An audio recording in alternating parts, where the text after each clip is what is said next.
ఈరోజు మన తెలుగు కథ మంత్రి లౌక్యం. ఇలాంటి చక్కని కథను రాస్తూ చదువుతూ ముందుకు వెళ్దాం. విక్రమసింహుడు ఒకసారి కోటలో పండితుల కోసం విందు ఏర్పాటు చేశాడు. మంత్రి విజయవర్మతో సహా చాలామంది హాజరయ్యారు. రుచికరమైన వంటకాలు అక్కడ సిద్ధం చేశారు. విక్రమసింహుడు కూడా అతిథులు పండితులతో కలిసి అక్కడే భోజనానికి కూర్చున్నాడు. అక్కడ కూరలన్నింటిలోకి బంగాళాదుంప ఆయనకు బాగా నచ్చింది. అదే విషయాన్ని మంత్రి విజయవర్మతో చెప్పాడు. అవును ప్రభు,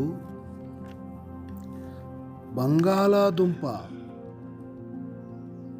చాలా రుచికరమైనది. అసలు ఈ భూప్రపంచంలో మీద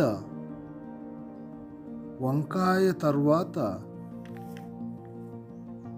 అత్యంత రుచికరమైనది బంగాళాదుంపే. ఇది విన్న రాజు అప్పట్నుంచి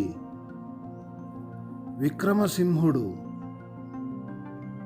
తన ఆహారంలో రోజు బంగాళాదుంప ఉండాలని సేవకులను ఆదేశించాడు. మొదట్లో రుచికరంగా అనిపించిన కొన్నాళ్లకు బంగాళాదుంప అంటే విసుగు పుట్టింది. ఇక నుండి బంగాళాదుంప కూర వడ్డించవద్దని సేవకునికి చెప్పాడు రాజు. ఆ సమయంలో అక్కడే ఉన్న మంత్రి విజయవర్మ, అవును ప్రభు, బంగాళాదుంప ఎక్కువ తింటే వాతం అంటారు. రాజుకు కోపం వచ్చింది. వంకాయ తర్వాత అత్యంత రుచికరమైనది బంగాళాదుంపే అని ఆనాడు చెప్పింది నువ్వే అన్నాడు. క్షమించండి ప్రభు, నేను మీకు మంత్రిని, బంగాళాదుంపకు కాదు కదా. మీకు ఏది నచ్చితే నాకు అదే నచ్చుతుంది. అయినా రాజాజ్ఞకు ఎదురు చెప్పేంత గొప్పవాడినా నేను అని వినయంగా బదులిచ్చాడు విజయవర్మ.